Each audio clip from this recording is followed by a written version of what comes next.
ခုပြောပြတော့မှာတော့မိတို့နေ့စဉ်အသုံးပြုနေတဲ့ကွန်ပျူတာကိုဆက်ဟန်းနေရဖြစ်ဖြစ်လေးနေရဖြစ်ဖြစ်လောက်ဆောင်ချက်တွေရောက်နေတဲ့အချိန်မှာအများဆုံးနဲ့အလွယ်ကူဆုံးဖြည့်ရှင်းနည်းအချက်၅ချက်ကိုပြောတော့မှာဖြစ်ပါတယ်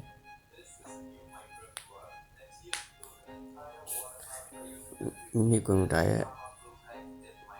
Windows နဲ့ R နဲ့ကိုတွဲနေလိုက်ပါ run ပေါက်လို့ခေါ်ရတယ် Windows နဲ့ R နဲ့တွဲနေလိုက်လို့ရှိရင်ပေါက်လေးကြာလာပါလိမ့်မယ်အမှာပထမဆုံးအချက်အနေနဲ့ PREFDC ဆိုရလိုက်ပါ perfect ဆိုရလိုက်ပါ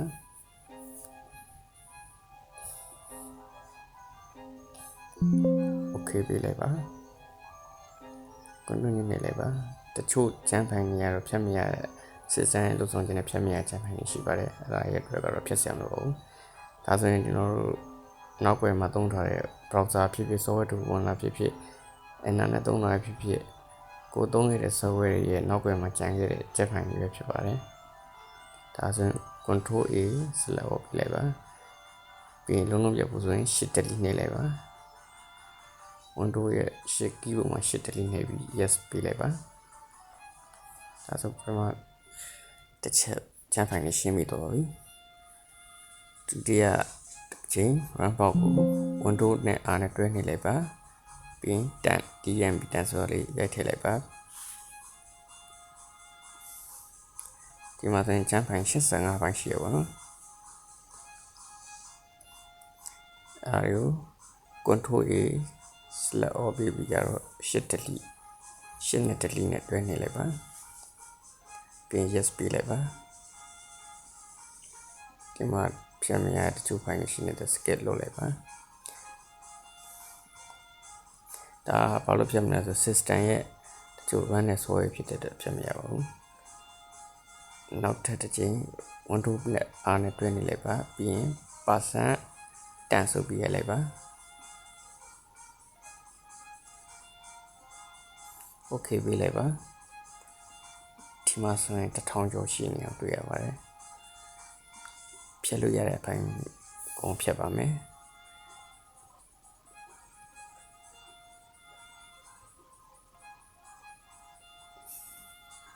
control နဲ့ A နဲ့တွဲနေလိုက်ပါ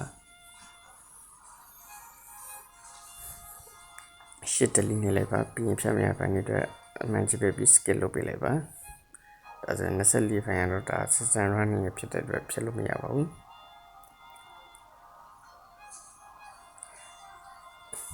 နောက်တစ်ချိန် Windows နဲ့ R နဲ့တွဲနေလိုက်ပါဒီကတော့ကိုသုံးနေတဲ့ကြည့်ခဲ့တဲ့ပုံတွေဗီဒီယိုတွေပါ reason ပေါ့နော်ကျန်ခဲ့တဲ့ reason ဖြစ်ပါတယ်အဲ့လေ control A select ပြီးအထက်ရဖိုင်ရောမဖြစ်ပါဘူးဟိုဒါ reason ဖိုင်နဲ့တက်ဖြစ်ပါတယ် reason မရှိတော့ဖြစ်လို့ရပါတယ်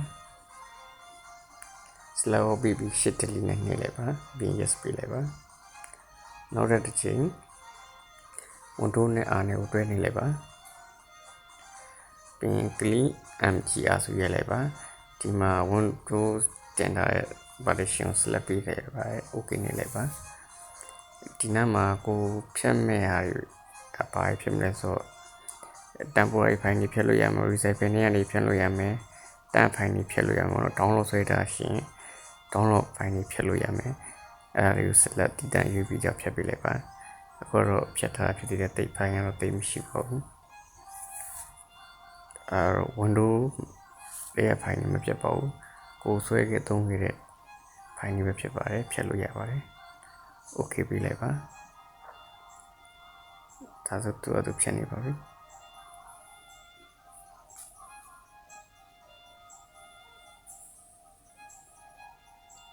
ဒါဆိုရင်ကိုယ်တိုင်အလွယ်တကူလှုပ်ဆောင်လို့ရမယ်နည်းလေးပဲဖြစ်ပါတယ်မိကွန်ပျူတာနေ့စဉ်သုံးတဲ့ကွန်ပျူတာတွေလည်းအဆင်ပြေပါတယ်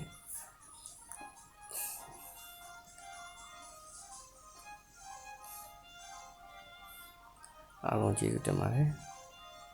နောက်များမှာလည်းဖုန်းနဲ့ကွန်ပျူတာနဲ့ပတ်သက်တဲ့ profile တို့လေးတင်ပြပါဦးမယ်ကျေးဇူးပါ